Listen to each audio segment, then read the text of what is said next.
3 రోజుల తర్వాత మళ్ళీ నేను ఒక పడవ తీసుకొని మీరు ఎక్కడైతే వ్యర్థాలు వస్తున్నాయో, ఎక్కడైతే మన మత్స్య సంపద నాశనం అయిపోతుందని మీరు చెప్తున్నారో వాటిలో ఒకసారి నేను వెళ్ళి చూస్తాను.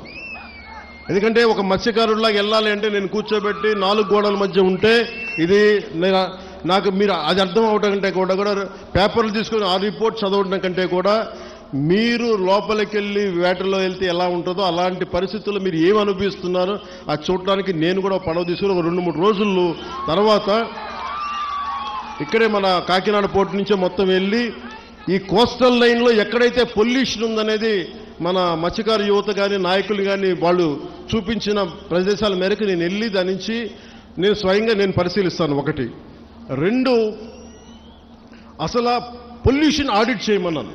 అది దివీస్ కావచ్చు, అరబిందో కావచ్చు, డెక్కన్ కావచ్చు.